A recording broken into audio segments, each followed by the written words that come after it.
¿Te quejas porque no puedes entender el inglés? Cats cannot play guitar. Paws are too short. Quédate en esta clase porque hoy vamos a entrenar el oído en inglés. Vamos a estar hablando de esta historia en inglés, El gran sueño de Bigotes, con los subtítulos en inglés y los subtítulos en español, y vas a poder leer al ritmo que va la historia. Si te llama la atención este tipo de videos, danos un me gusta, ayúdanos a compartir y suscríbete al canal. Tienes tarea al final. One day, Bigotes woke up wanting to be a musician. His goal, to play the guitar. But when other animals learned about his intentions, they voiced words of discouragement. Cats cannot play guitar. Paws are too short. Claws are too sharp. Cats are too furry. They all laughed. Fortunately, an old friend named Paloma heard them and stopped by to cheer Bigotes up. Bigotes sat down and thought about what the other animals had said. He felt broken-hearted, but those feelings were quickly disrupted when he heard a familiar flapping of wings above his head.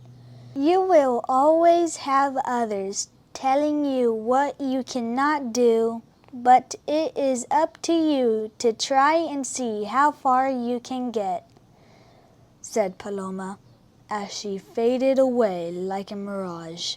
Magically, Bigotes stood up and ran deep into the forest. There he searched for items to build his guitar. He found a piece of wood with a hole in the center. "This is perfect!" he shouted enthusiastically. But as he was about to take it, he was startled by a grumpy voice. "Stay away, cat!" Cautiously, Bigotes stepped on his tippy toes and saw a coiled snake in a tree trunk. "I am building a guitar. This piece of wood could be helpful to me," said Bigotes while his legs quivered. In a flash, Snake cried out, "What? You are a cat! Cats cannot build a guitar." But Snake quickly realized Bigotes was not joking. "If you want this piece of wood, take it. I know you will not do much with it," said Snake as she rolled her eyes. Hesitantly, Bigotes grabbed the wood, thanked Snake, and ran away as fast as he could.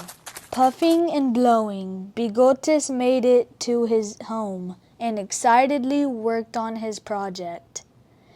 He used a bench plane to thin the wood, drew the shape of a guitar, cut it with a saw, and finally glued it together. Bigotes was so proud of himself, but he was not done yet. "What else do I need?" he wondered. "The strings!" he said as his face brightened with a smile. Singing and dancing, Bigotes went back to the forest and searched for items to make the strings. "What could I use?" he said out loud. A baby porcupine heard Bigotes and curiously asked, "What are you looking for?" Bigotes stared at Porcupine and replied with excitement, "You!" And then he asked, "Would you let me use some of your quills to build the strings of my guitar?" Surprised by Bigotes' enthusiasm, Porcupine turned around and replied, "Get as many as you want, kitty. Be careful, though. Those can be sharp."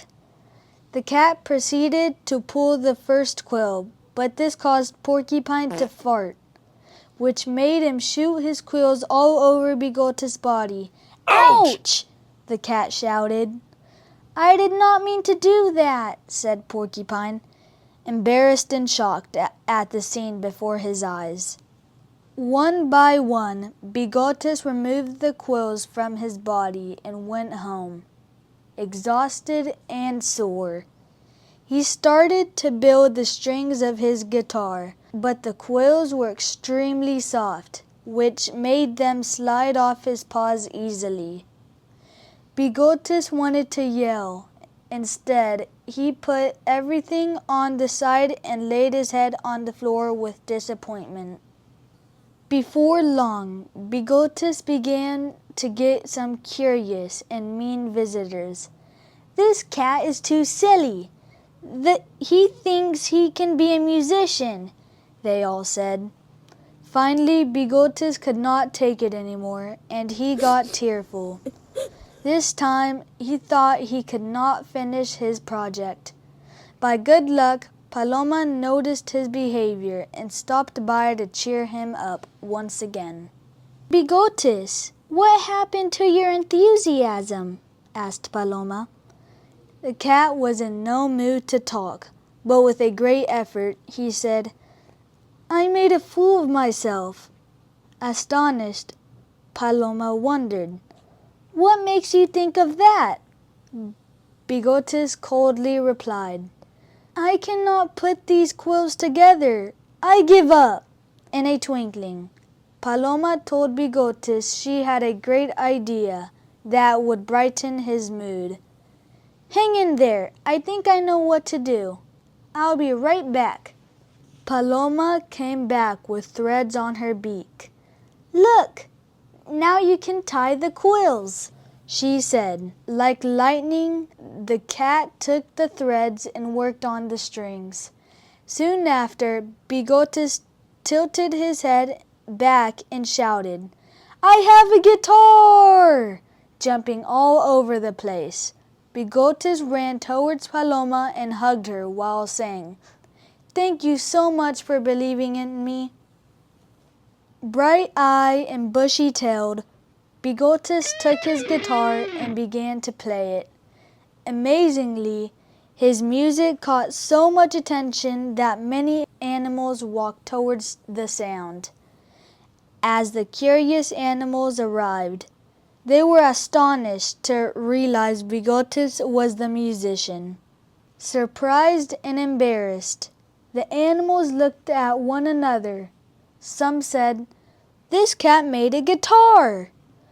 Others started to dance right away. Others came close to Bigotes and apologized for their mean behavior. Some were not able to acknowledge his success, but others followed Bigotes' example. Work hard on their projects, be consistent, and always give it a try to see how far they can get. ¿Te diste cuenta del mensaje? Siempre nos van a criticar. Cualquier cosa que tú planees hacer en la vida, siempre va a haber gente que va a intentar bajarte las ganas de que lo hagas. Así de que si alguien te ha dicho en la vida de que no puedes aprender inglés, no le pares bolas, que esas son las críticas de ellos, quizás porque ellos no lo lograron hacer, pero tú labras tu propio destino, no te dejes desanimar. Aquí está la tarea. What was the biggest lesson from the story? Déjanos saber la respuesta en los comentarios.